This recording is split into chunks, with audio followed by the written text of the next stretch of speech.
Hello, it's Mr. Buffalo again. You might know me as Mr. Benyon, you might know me as Mr. Jordan, depending on where I taught you.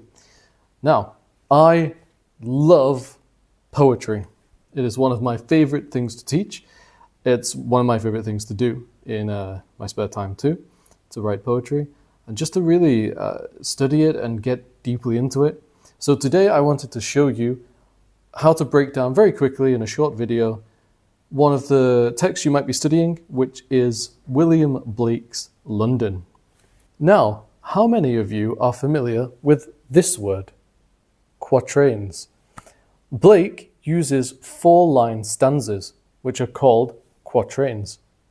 Quat being the Latin for four, or quad being the Latin for four, quattro in Spanish, quat in French, for example, quatre in French. They're called quatrains. Now, Blake uses them with a very tight ABAB rhythm. You'll remember that hopefully from what your teachers taught you. When line A rhymes with the next line, titled A, and B. So they come not together, but split by different lines, and they are called quatrains. Now, that steady pattern reflects the inescapable, controlled world of London, where misery feels trapped and repetitive. Do you think that sparks the same feeling today? What do you think? Drop in the comments. How do you feel about London today? Does it reflect William Blake's poem, London, still? Or is it more modern and more upbeat nowadays? The poem mostly uses what's called Iambic tetrameter. Now that's 4 pairs of syllables per line. Think of it like a heartbeat. Da-dum, da-dum, da-dum, da-dum.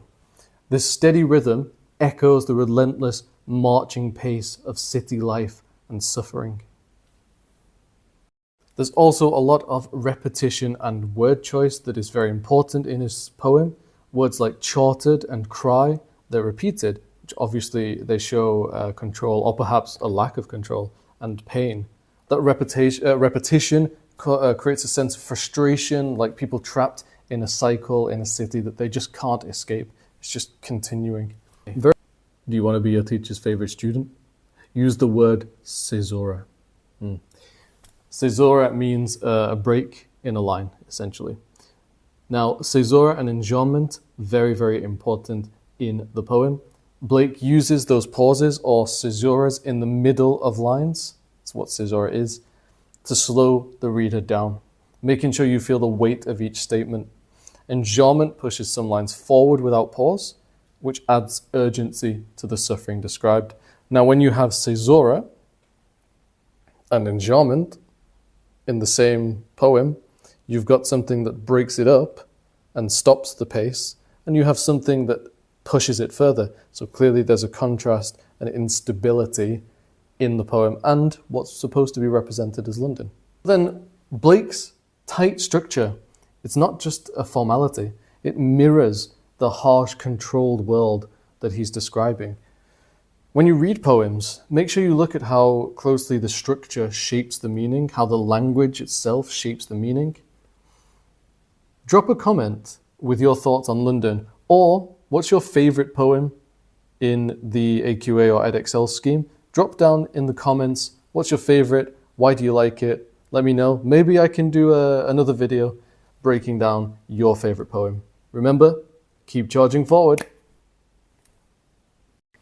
Mr. Buffalo stood a corner, led stampede to success.